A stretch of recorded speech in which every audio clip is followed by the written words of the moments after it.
안녕하세요. 저는 서울에 혼자 살고 있는 돌싱 30대 남자입니다. 여러분들에게는 첫사랑의 기억이 어떻게 남아있나요? 다시 생각해도 설레고 아련하고 그리운 기억으로 남아있으신가요? 남자는 생각만 해도 설레는 첫사랑을 죽을 때까지 못 잊는다고 하던데 저는 다른 의미로 첫사랑을 죽을 때까지 못 잊을 것 같아요. 어쩌다 제 첫사랑의 기억이 이렇게 바뀌게 되었는지 지금부터 이야기를 풀어볼게요. 저는 고등학생 때 같은 반이었던 아내를 보고 첫눈에 반해 짝사랑을 해왔었어요. 가슴 간질간질거리는 저의 첫사랑이 그렇게 시작된 것이죠. 아내는 미모가 뛰어나서 전교생에게 정말 인기가 많았어요. 여자들은 아내가 쓰는 물건들을 따라 샀었고 학교에서 인기 좀 있다는 잘생긴 애들도 아내의 뒤를 줄줄 따라다녔었어요. 하지만 저는 잘생긴 것도 아니고 그렇다고 날씬한 것도 아니라서 뒤에서만 아내를 봤었어요. 정말 평균 이하의 외모에 살집도 있는 편이라 제가 봐도 너무 별로더라고요. 늘 그렇게 뒤에서 아내를 지켜보다가 아내가 가는 대학에도 따라 들어가게 됐어요. 아무리 그래도 그 정도까지 하냐고 말하시겠지만 저는 그만큼 아내를 무척이나 좋아했었거든요. 제 세상은 아내에 의해 흘러간다고 볼 수 있었어요. 그렇게 대학을 가서도 혼자 속으로만 좋아하다가 대학 졸업할 때쯤 제가 용기를 내서 아내에게 고백을 했어요. 현이야, 친하지도 않은 내가 이렇게 불러내서 당황했지. 졸업하기 전엔 꼭 너한테 하고 싶은 말이 있어서 불렀어. 나 너 좋아해, 현이야. 나도 알고 있었어. 고등학생 때부터 뒤에서 계속 나만 보던데 어떻게 몰라? 다른 애들은 나랑 얘기 못해서 안달이었는데 넌 끝까지 쳐다만 보더라. 아, 알고 있었어. 다른 애들은 다 잘생기고 이쁜데 난 너무 못생겼잖아. 그래서 너한테 말을 걸 용기가 없어서 그냥 뒤에서 쳐다만 봤어. 차라리 말을 걸지 그랬어. 뒤에서 쳐다만 보면 얼마나 무서운 줄 아니? 장난이야. 오히려 다른 애들과는 다르게 특이해서 자꾸 눈길이 가더라고. 아, 그랬어? 그럼 계속 특이한 애로남게 오늘도 말 걸지 말 걸 그랬나? 나 근데 정말 너 좋아해. 대학까지 따라올 만큼 진짜 진심으로 좋아해. 대학까지 따라온 거야? 내가 뭐라고 이렇게 좋아해주는 거야? 나 정말 별거 아닌 사람인데. 아니야, 너만 보고 있으면 주변이 환해지고 너가 웃을 때마다 내가 행복해지는걸. 이젠 졸업 앞두고 마지막이라고 생각하고 말한 거야. 부담 가지지 마. 대답 안 해줘도 돼. 왜? 난 대답하고 싶은데. 원래 고백은 대답 들으려고 하는 거 아닌가? 나는 좋아, 우리 한번 만나보자. 아직 어리니까 가볍게 만나보고 아니면 그때 헤어지면 되지. 저는 인생은 믿져봐야 본전이라는 생각에 당연히 찰 것이라고 예상하고 고백한 것인데 예상 밖으로 아내는 활짝 웃으면서 저를 받아주더라고요. 그렇게 저희는 얼떨결에 연애를 하게 되었어요. 남들과 똑같이 데이트도 하고 사랑을 나누었죠. 아내 주변에서는 도대체 저를 왜 만나냐고 했었는데 그냥 웃기만 하더라고요. 저는 이유가 뭐든 지금 아내와 사귀고 있다는 자체가 행복해서 아무런 상관이 없었어요. 그리고 졸업을 하고 저는 운 좋게 대기업에 취업을 하게 되었어요. 아내도 대기업에 계속 이력서를 넣어보는데 서류 전형은 대부분 합격을 하는데 저보다 자격증이 많이 부족해서 그런지 최종 면접에서 항상 떨어지더라고요. 결국은 대기업은 포기하고 중소기업에 취직을 하게 되었죠. 위로가 전혀 안 되겠지만 그래도 아내에게 취직 축하한다고 맛있는 것도 사주고 아내가 평소 갖고 싶어 했던 지갑도 축하 선물로 사줬습니다. 아내는 저의 응원을 받고 힘을 내서 열심히 회사를 다녔어요. 제가 어느 정도 직급이 올라갔을 때 아내에게 결혼을 하자고 했어요. 아내는 망설임도 없이 단칼에 제 청혼을 거절하더라고요. 아직 직장이 변변치 못하다면서 자신이 당당해질 수 있을 때 결혼을 하고 싶다고 했었어요. 아무것도 없는 나랑 결혼하고 싶다고 해줘서 너무 고마운데 아직 내가 직장이 변변치 않아서 지금 결혼하기엔 너무 미안해. 그럼 내가 싫어서 거절하는 게 아니라 직장 때문에 거절하는 거야? 직장이 무슨 상관이야. 우리 둘이 잘 살면 되는 거지. 그래도 직장이 좋아야 월급도 많이 받고 우리가 걱정 없이 살 거 아니야. 너 월급에 비하면 내 월급은 너무 작잖아. 나는 내가 내 앞에서 당당해질 수 있을 때 결혼하고 싶어. 그래도 너가 안 버는 것보단 낫지. 우리 둘이 같이 벌면 괜찮아. 그리고 나 혼자 벌어도 너 하나쯤은 먹여 살릴 수 있어. 아내가 저보다 못한 직장에 다닌다고 스트레스 받는 것 같아서 괜찮다고 다독여줬어요. 아내는 제가 대기업에 다니니까 확실히 제 월급이 자신 월급보다 많다는 것을 알았지만 정확히 얼마나 되는지 모르는 상태였거든요. 그래서 저는 아내에게 이 정도의 월급을 받고 있으니 결혼해도 문제가 없다고 설득했죠. 제가 자신보다 2배 넘게 받는다는 것을 듣고 놀라더니 고민을 하는 것 같더라고요. 계속되는 저의 설득 끝에 아내는 긍정적으로 생각이 바뀐 것인지 제 청혼을 받아주었어요. 제가 이렇게 결혼을 서두르게 된 이유는 회사에서도 아내가 인기가 많은 것 같더라고요. 아내가 종종 회사에서 치근덕거리는 남직원이 있다고 얘기를 꺼낼 때마다 다른 남자들이 더 이상 치근덕거리지 않게 얼른 결혼을 해야겠다는 마음을 먹게 됐죠. 저는 그렇게 힘들게 아내와 결혼하는데 성공했습니다.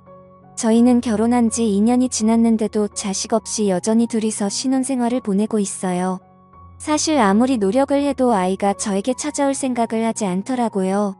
아내와 저는 아직 젊으니까 조급해하지 말고 아이가 찾아올 때까지 천천히 기다려보기로 했어요. 그러다 결혼 3년 차가 되었을 때 아내가 임신을 했더라고요. 저의 부모님은 아들이든 딸이든 상관없다며 너무 수고했다고 고맙다면서 아내의 손을 꼭 잡고 오셨어요. 아내도 어머니의 눈물을 보고선 살짝 눈가에 눈물이 고였더라고요.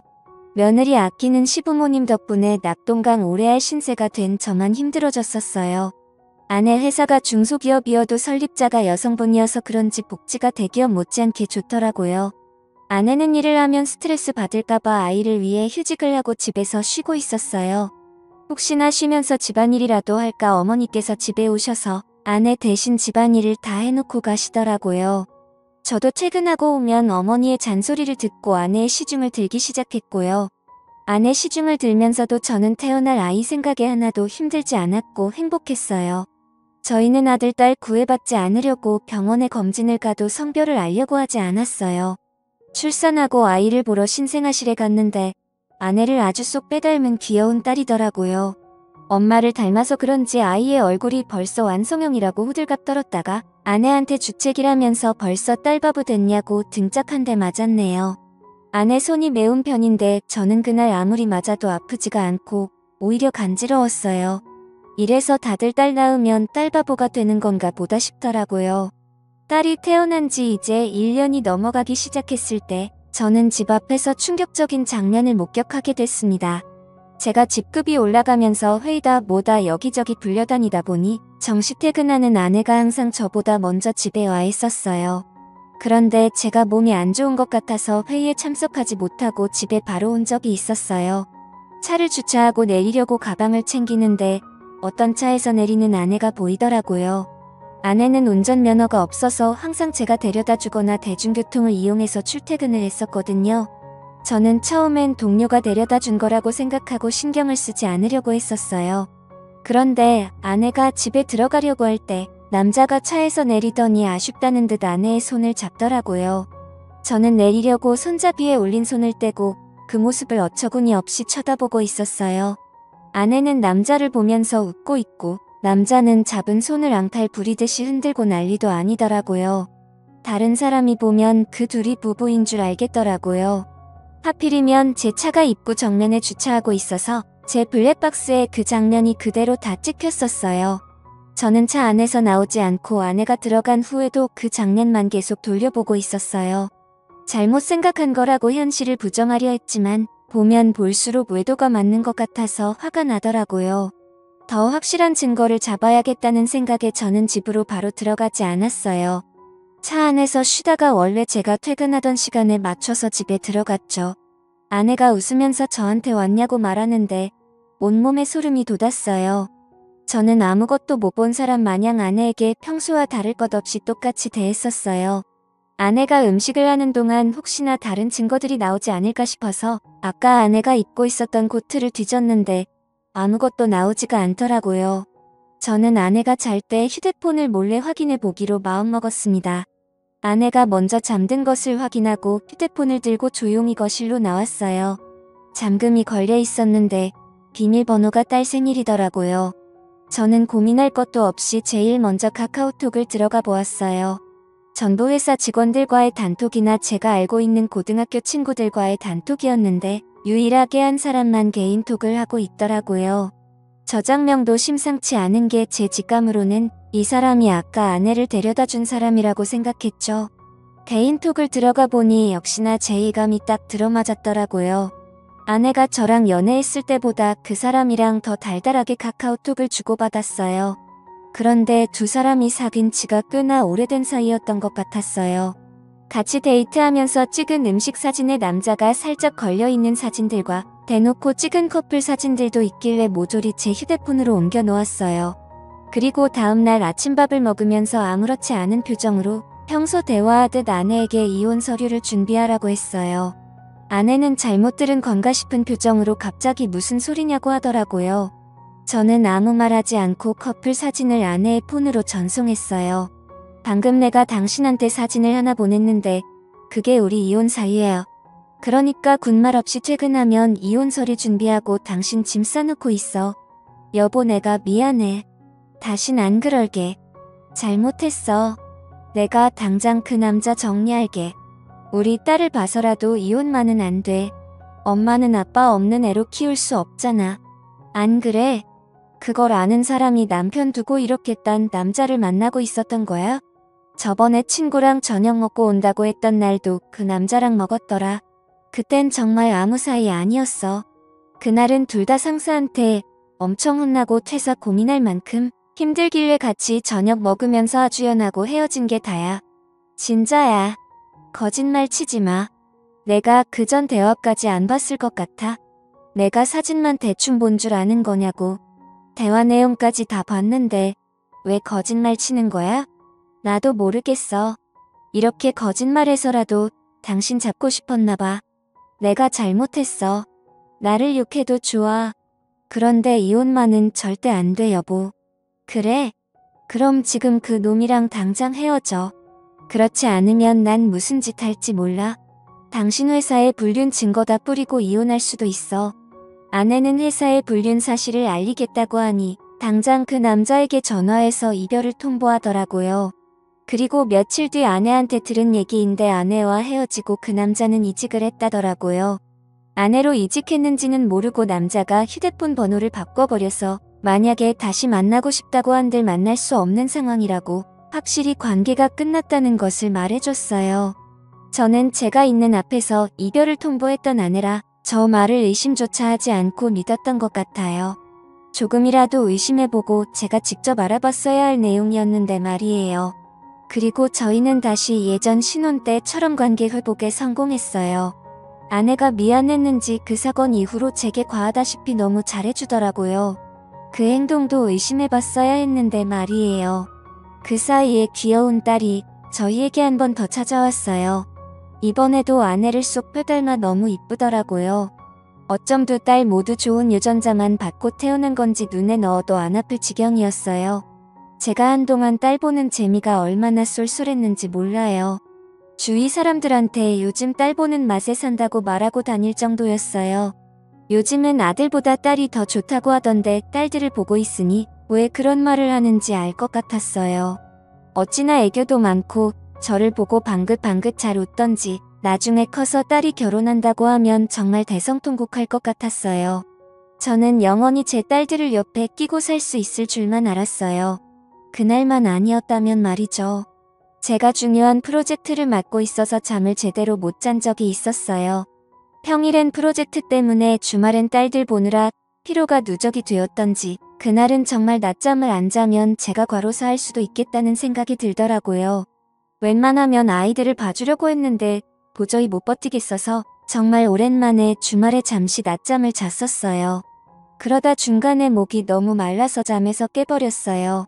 거실에서 아내가 통화를 하는지 문틈 사이로 아내 목소리가 어렴풋이 들리더라고요. 스피커폰으로 해놓은 건지 간간히 다른 사람 목소리도 들렸었어요. 저는 목이 말라서 아플 지경이길래 물을 마시려고 손잡이에 손을 올렸는데 아내가 하는 말에 문을 열지 못하고 그 자리에서 굳어버렸어요. 오늘 남편 얼굴 보는데 날이 가면 갈수록 더 못생겨지더라. 살만 뒤룩뒤룩 쪄서 진짜 얼굴 맞대고 밥 먹기 힘들어. 같은 공간에 있기도 싫어. 그러니까 내가 계속 이혼하라고 했잖아. 언제 이혼할 건데 이대로 살 생각이야? 도대체 언제까지 이러고 있을 건데? 나 이제 당신 남편이 불쌍해 보일 지경이야. 아니 뭐 아직 애들도 어리고 내 월급으로 애들 키우는 건 힘들잖아. 그렇다고 당신 월급도 많은 게 아니니까 조금만 더 있다가 하려고 이혼할 생각이 있긴 한 거야. 내가 봤을 땐 당신 남편이 가진 돈 때문에 이혼 안 할 것 같아. 말로만 이혼할 거라고 하고 계속 이런 식이면 나 당신 남편한테 다 말할 거야. 아 좀 기다려보라고 했잖아. 왜 이렇게 보채는 거야? 매력 떨어지게. 우리 딸 부족함 없이 키워야 하지 않겠어? 그러니까 조금만 참아. 그건 그렇긴 한데 나도 애기들 보고 싶단 말이야. 맨날 사진으로만 보고 나도 실제로 애기들 알아보고 싶어. 근데 지금 자기 애도 아닌데 자기 애라고 믿고 저렇게 좋아 죽는 꼴이 너무 웃겨. 진짜 멍청한 거 아니야? 얼굴이 자기랑 너무 다르잖아. 당신 닮아서 얼마나 예쁜데 자기 애라고 믿지? 얼핏 들었을 때 대화 내용으로 아내가 상남이랑 통화하고 있었다는 걸 알아차렸어요. 얼굴 얘기하면서 제 험담을 할 때부터 저는 손을 뻗어서 화장대에 있던 제 폰을 들고 아내의 통화 내용을 녹음하기 시작했어요. 둘이서 오가는 대화들이 정말 갈수록 가관이더라고요. 제 험담은 그럴 수 있다고 생각했는데 이제껏 제 딸이라고 믿었던 애들이 알고 보니 제 딸이 아니라 상간남 딸이라고 하니까 너무 충격적이더라고요. 저는 들고 있던 폰을 바닥에 떨어뜨렸고 그 소리에 아내가 놀란 듯이 황급히 전화를 끊더니 방문을 열고 불을 켜더라고요. 불을 켜자마자 바로 앞에 서 있던 저를 발견하고 놀라서 소리를 질렀더라고요. 여보, 당신 언제부터 여기 있었어? 혹시 내가 통화하는 걸 들은 거야? 어디서부터 들었어? 다 들었어. 너 당장 내 집에서 나가. 더 이상 내 목소리 듣고 싶지 않으니까. 아무 말 하지 말고 지금 조용히 그대로 문 열고 나가. 여보, 이거 오해야. 내 말 좀 들어봐. 당신이 지금 어디서부터 뭘 들었든다. 오해야. 그러니까 이거 드라마 얘기야. 내가 요즘 보는 막장 드라마 있는데 그 얘기하는 거였어. 내가 방금 분명히 당신 목소리 듣고 싶지 않다고 말했을 텐데. 나가 안 나가 못 나가겠으면 내가 나가게 만들어줘. 아이들 데리고 당장 나가. 여보, 내가 정말 미안해. 나 여기서 절대 못 나가. 한 발자국도 안 나갈 거야. 여기서 나가면 정말 갈 곳이 없어. 그러니까 제발 한 번만 봐줘. 괜히 입만 아프게 더 말할 필요 없고 여기 있는 물건들 다 내 돈으로 산 거니까 그대로 두고 귀찮게 짐 쌀 필요 없지. 몸만 나가면 되겠네. 아이들 데리고 나가. 아내는 계속 나갈 수 없다면서 제 바짓가랑이를 잡고 늘어지더라고요.